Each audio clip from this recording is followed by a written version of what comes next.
Welcome, family, friends, and other guests. We're here to celebrate two becoming one.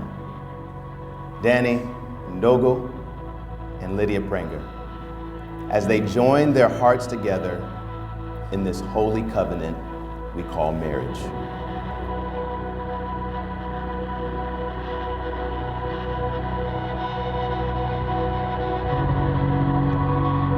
Marriage is a commitment in life where two people can discover and develop the very best in each other.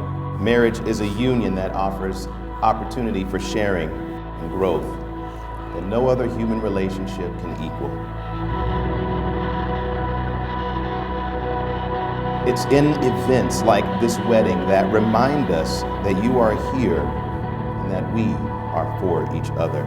Divine Creator, we thank you for the sun that rises each morning and the spring that comes after winter, for the feelings of love and attraction and hope and home.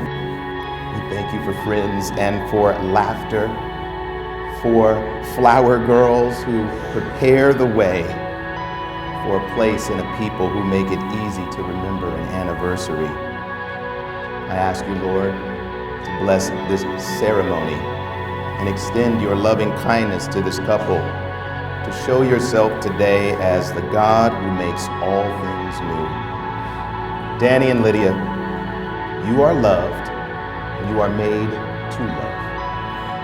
I'm confident that you two are making each other's lives more loving. Indeed, the way you have thought about your marriage is like a gift that is given away for others to enjoy. Your coming together has been an act of service and love from the very beginning. Love comes from God, the text says, and he makes it plain, John. It comes from God, and it is a gift that we are commanded to offer each other. And with a true gift, a gift like this, there is no holding back.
Danny, Lydia, happy for you guys.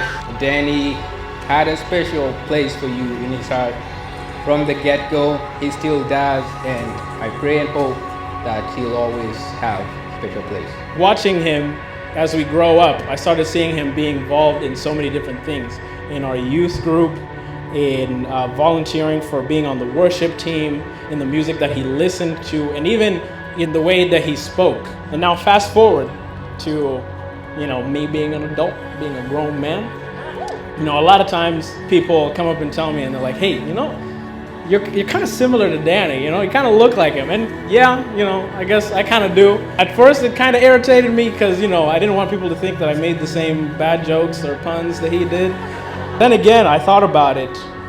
Why wouldn't I want to be told that I'm very similar to this guy?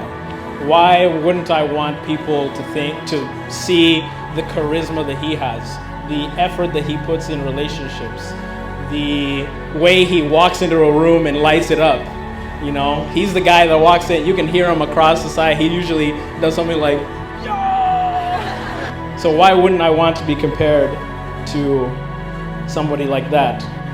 And so when it comes to my last lesson that I learned is that he has shown me an amazing, perfect example of what it means for a man today in our modern day to love somebody. I just want to say thank you. Thank you for setting that example for me. And I hope to be like you when I grow up. I'm so excited for you. You are a beautiful bride, and you will be an amazing wife. May these vows and this marriage be blessed. May it be sweet milk, this marriage, like wine and Havilah. May this marriage offer fruit and shade like the date palm. May this marriage be full of laughter, of every day a day in paradise. May this marriage be a sign of compassion, a seal of happiness here and hereafter. May this marriage have a fair face and a good name, an omen as welcome as the moon in a clear blue sky. I am out of words to describe how the spirit mingles in this marriage. I honestly wrote so many things down for this speech, and I just kept erasing them over and over again because you guys matter so much to me, and I don't know how to sum it up. I just thank God that you have been provided, Danny, for Lydia, and you're someone that I've prayed for her whole life that would exist, that God would provide a man that loves you and just loves her. And I just can't believe how well God answered that prayer. To Lydia and Danny.